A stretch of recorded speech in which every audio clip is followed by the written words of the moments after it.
Muy buenas tardes, nos encontramos con el señor Paul García, cuando nos va a ayudar con unas preguntas acerca de la economía del país y la de democracia, cómo se ha vivido en el gobierno de Rafael Correa. Para comenzar con esta entrevista, le quisiera preguntar a usted cómo ve la economía en nuestro país y en el ámbito de nuestra provincia, o sea, Cotopaxi. A ver, yo no soy economista ni soy especialista, pero vivo el día a día en un país donde las cosas no son fáciles.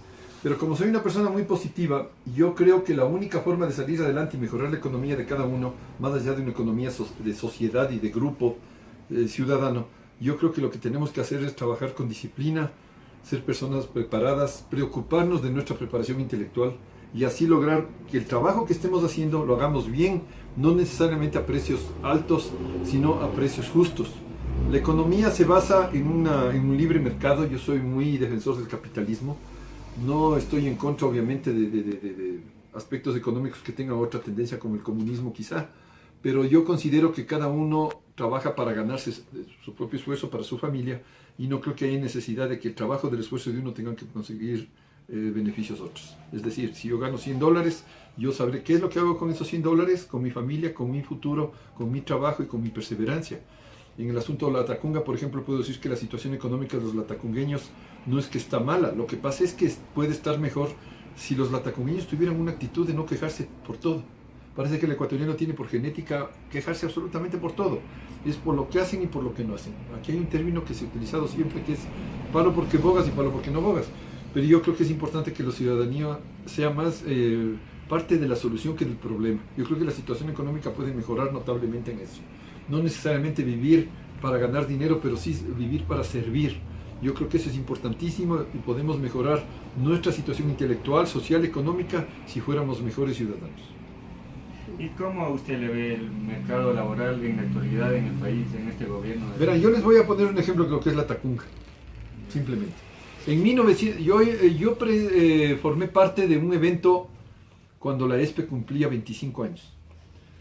La ESPE, actual ESPE, el ITSPA, antes inició en 1984. Yo me estaba graduando en el colegio ese año. Yo, por invitación de las autoridades, di a conocer cómo era la Tacunga y especialmente el entorno de la ESPE en 1984 y cómo fue 30 años después. El ejemplo que les voy a poner creo que puede responder un poco su pregunta. Alrededor de la ESPE no había sino 3 o 4 locales, entre tiendas, una heladería, una botica, una venta de fritada y no había más. Ustedes son los testigos de lo que hay ahora frente a la ESPE, en las calles aledañas, en la Marqués de Maenza, en Aquijano y Ordóñez, en Aquijano y Ordóñez y en la Hermanas Páez, solo para citarles un ejemplo. Antes no había más de 8 cooperativas de taxis, hay cerca de 40 cooperativas de taxis. Antes no había más de 6 farmacias, ahora me parece que hay como 60. Entonces yo creo que con esos ejemplos estamos viendo de que la ciudad va creciendo. Yo conozco la historia urbana de la ciudad, cómo ha ido creciendo, y estaba analizando, por ejemplo, ustedes conocen más o menos lo que es el centro histórico de la Tacunga. Eso era la Tacunga hasta hace 60 años, hasta hace 50, 60 años. O sea, esto ya era, no había la Avenida Unidad Nacional, hicieron en 1952 recién. Era un camino que se llamaba la carretera. El carretero, esta era la entrada de la ciudad. La Tacunga ha tenido un progreso en base a la obra pública, lógicamente, pero en base también a sus ciudadanos. Entonces la economía yo creo que ha ido mejorando. Y cuando alguien dice que no ha progresado la Tacunga es porque no conoce la ciudad. Ustedes conocen el sector del Salto, por ejemplo. Ya, ese sector se ha hecho comercial desde hace unos 25 o 30 años acá. No había un sector tan comercial como ahora, y en el Salto no era tanto. Ahí estaban las plazas antiguamente. Entonces yo creo que la situación tiende a ser mejor, respondiendo un poco a lo que dije hace un rato, siendo mejores ciudadanos. Es decir, no comiéndonos los unos a los otros.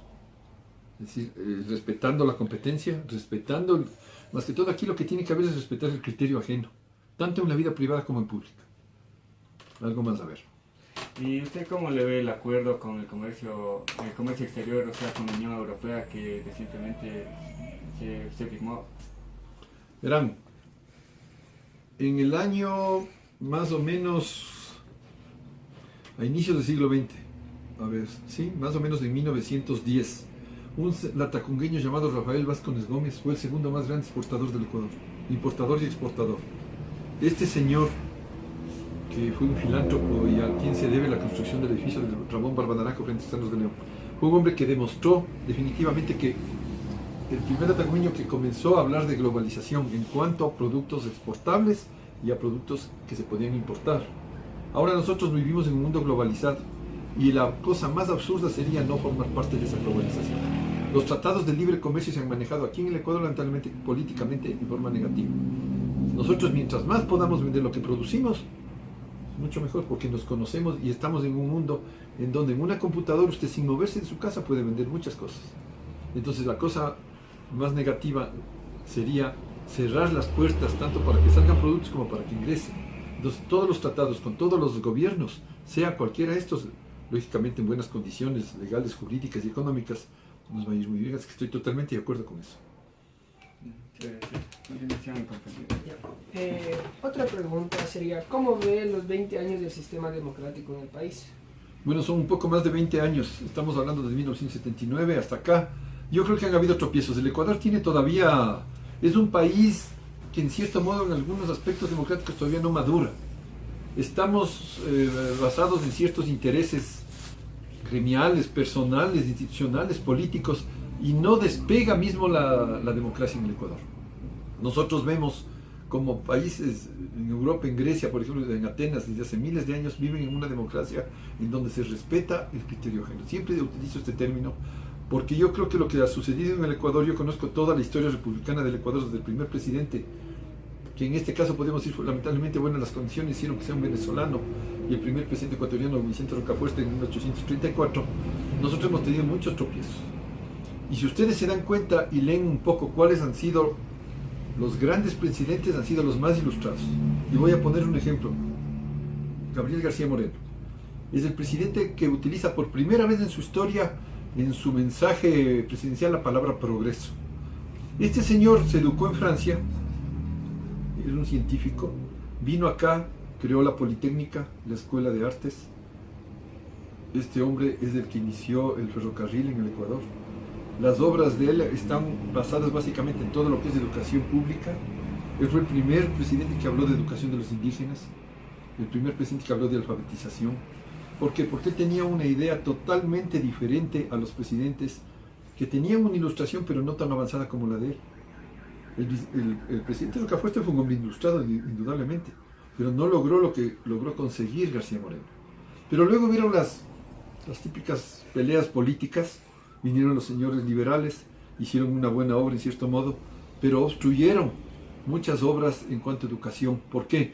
Por un sesgo político que ellos tenían, por un afán de decir que lo de García Moreno es básicamente un gobierno que estuvo extremadamente apegado a los curas. Entonces, ¿qué es lo que sucede? Vino la educación laica. Luego, por ejemplo, Eloy Alfaro no tenía ni la mitad ni la tercera parte del talento que tenía García Moreno, pero fue un hombre tenaz en su asunto de la defensa del liberalismo. Luego nosotros tenemos presidentes como Velasco Ibarra, que fue estudiado en la Sorbona, sabía muchos idiomas y tenía una idea diferente de lo que es la democracia, más avanzada por supuesto. Galo Plaza, que fue, inclusive estuvo al frente de la ONU, su padre también fue presidente, Leonidas Plaza Gutiérrez en 1901. Entonces nosotros vemos ahora, en una educación, supuestamente democracia más formal, tenemos los tropiezos todavía de un país inmaduro democráticamente. Basta el hecho de que no se respeten mucho las libertades, es para considerar justamente pensar si vivimos en una democracia totalmente libre, totalmente 100% como nosotros desearíamos. Y en estos últimos años, desde 1979, van a ver lo que ha sucedido con cuántos presidentes que hemos tenido. Es como la década, más o menos los años de 1929 al 48, tuvimos 26 mandatarios, entre presidentes encargados del poder y todo lo demás. Pero de todos modos ahí avanzamos. Yo no soy quien para juzgar los 10 años del señor Correa. Como historiador inclusive hay que darle una perspectiva. Pero lo que sí vi es que era casi un pecado pensar diferente. Yo creo que hay que respetar el criterio ajeno. Y eso es democracia. ¿Cierto? Voltaire decía, no estoy de acuerdo con lo que vas a escribir, le decía a un amigo. Pero me batería me batería a duelo con quien te impida hacerlo. Es decir, yo puedo no estar de acuerdo con las ideas de alguien, pero lo que no haría es impedir que se exprese públicamente, ¿no es cierto? Ese es el debate de ideas. A ver. Ya. Para culminar la última pregunta, ¿cómo ve usted en la actualidad la libertad de expresión? Miren, yo trabajé en un periódico durante 15 años, no soy periodista, pero yo creo que Aquí en el Ecuador un poco lo que ha habido más que libertad de expresión, defensa de libertad de expresión es libertad de empresa. Es decir, cada medio ha defendido su empresa. Cuando les afectan a ellos, especialmente económicamente, ahí reaccionan.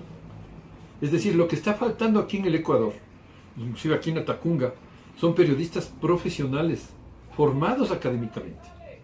Es un poco lo que yo dije hace un momento, o sea, lo que hagas, hazlo bien, pero no puede haber una serie de comunicadores sociales que cogen un micrófono, una grabadora, que tienen el derecho a todo el mundo de contestar lo que ellos creen. Entonces el problema es que los periodistas ahora hasta juzgan. El periodista no está para juzgar, el periodista está para informar, para recrear, para dar a conocer la noticia, no para juzgar ni para interpretar la noticia. Entonces yo creo que el periodista tiene que ser una de las personas más bien formadas que hay.